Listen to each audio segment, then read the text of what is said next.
Hello दोस्तों, जैसा कि हम पढ़ रहे थे, आगे हम चलते हैं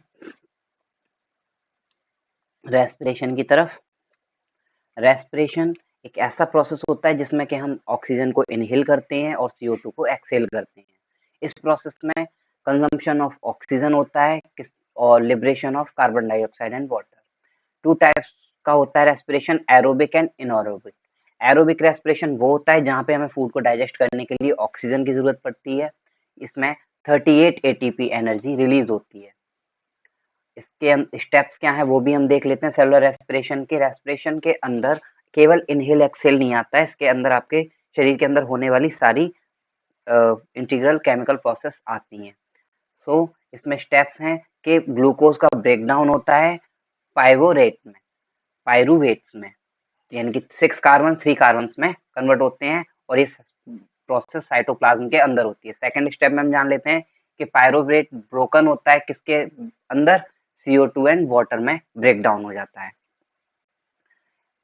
it takes place in mitochondria और ये प्रोसेस आपकी माइटोकॉन्ड्रिया में होती है। अब हम जानते हैं इनएरोबिक रेस्पिरेशन। इनएरोबिक रेस्पिरेशन क्या है? तो वो प्रोसेस जिसमें कि विदाउट ऑक्सीजन आपके न्यूट्रिएंट्स या मॉलिक्यूलर का ऑक्सीडेशन होता है। इसमें आपकी 2 ATP एनर्जी रिलीज होती है। इसमें स्टेप्स होती हैं, ग्लाइकोलाइसिस आपका 2 पायरूवेट प्रोड्यूस करता है और सेकंड इसमें जो पायरूवेट का ब्रेकडाउन होता है वो इथेनॉल और वाटर के फॉर्म में होता है और साथ साथ एनर्जी रिलीज होती है। ये ईस्ट में होता है और लैक्टिक एसिड एंड एनर्जी ये मसल सेल्स में रिलीज होती हैं। आगे हम ह्यूमन रेस्पिरेशन की बात करते हैं तो इसके अंदर नोज, फेरिंग्स, ट्रैकिया, ब्रोंकी, ब्रोंकोलॉइज ये सब आते हैं। आप यहाँ पे देख सकते हो नसल कैविटी, फेरिंग्स, ट्रैकिया, लंग्स। आपको ये डायग्राम में इस तरह से क्वेश्चन भी पूछ सकता है कि ये कौन सा पार्ट है, तो आप ये इसको देख के जाएं एग्जाम में। आगे bronchiolus divided into many forms of alveoli. ये जो आपके ब्रोंकुलस आ रहा है ये आगे चल के बहुत सारी एल्वियोली में डिवाइड हो जाता है। आगे हम देखते हैं एल्वियोली वो साइट्स हैं जो गैस एक्सचेंज करती हैं, इसमें O2 प्रेजेंट होता है। आगे हम बात करते हैं ट्रांसपोर्टेशन की। तो ट्रांसपोर्टेशन ऐसा लाइफ प्रोसेस है जहाँ पे सब्सटेंस सिंथेसाइज्ड होते हैं या एब्जॉर्ब होते हैं किसी एक पर्टिकुलर पार्ट में। ट्रांसपोर्टेशन इन प्लांट्स, तो ट्रांसपोर्टेशन इन प्लांट्स कैसे होता है? इसमें plants moves the energy stored in the leaves in different parts. It also help in moving raw material absorbed from roots to various organ of the plant. ये किसके द्वारा होता है? जाइलम और फ्लोएम हम जान लेते हैं कि वाटर और मिनरल्स का रूट्स टू लीव्स तक पहुंचना जाइलम के थ्रू कंडक्ट होता है और फ्लोएम आपका जो फूड प्रिपेयर हो जाता है उसको बॉडी पार्ट्स तक, प्लांट्स के डिफरेंट पार्ट्स तक पहुंचाना, ये काम होता है आपके फ्लोएम का। तो ये आपको याद रखना है। ट्रांसपोर्टेशन की फिर से बात करते हैं तो ये एक लाइफ प्रोसेस है जहाँ पे सब्सटेंस सिंथेसाइज होते हैं, एब्जॉर्ब होते हैं किसी प्लांट्स के पार्ट्स में और ये ऑर्गेनिज्म बॉडी कैरी करती हैं अदर पार्ट्स ऑफ बॉडी तक, यानी कि एक पार्ट से दूसरे पार्ट तक मिनरल्स का सोर्स इन सब का जाना। आगे हम बात करते हैं ट्रांसलोकेशंस की। तो translocation system in plants move the synthesized food from leaves to remaining parts of plant. It also helps in moving raw material absorb from the roots to various organ of the plant. आगे हम बात करते हैं phloem की। तो ये phloem का थोड़ा डिटेल्स है, आप इसको देख सकते हो कि phloem consist companion cells, sieve tubes, phloem, parenchyma and fibres. जैसा कि मैंने आपको बताया था जाइलम फ्लोएम, फ्लोएम क्या करता है, आपके जब फूड प्रिपेयर हो जाता है उसको डिफरेंट पार्ट्स तक पहुंचाने का काम करता है। ह्यूमंस में ट्रांसपोर्टेशन कैसे होता है?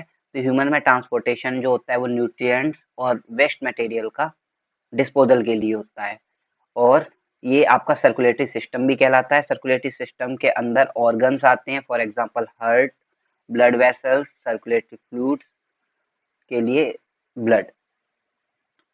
आगे हम बात करते हैं और अनदर सिस्टम, इसको हम लिम्फेटिक सिस्टम भी बोलते हैं, ट्रांसपोर्ट करता है ये immune cells. Circulation in humans, double circulation occurs in humans so that the blood goes through the heart twice during each cardiac cycle.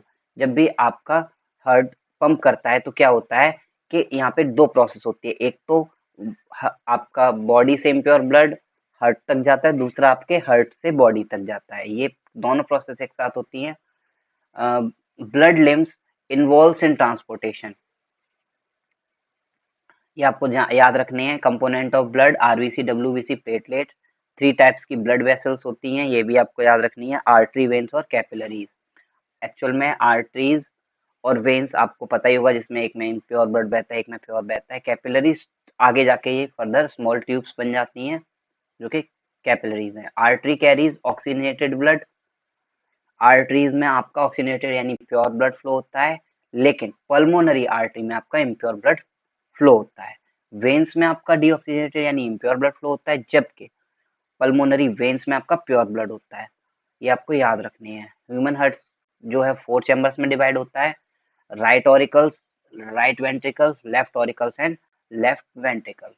यहाँ पे इसको आप याद रखना, ये हमारा फ्रंट करके सामने से दिखाया गया है, इसलिए हमारा जो लेफ्ट है वो राइट दिख रहा है, राइट है वो लेफ्ट दिख रहा है।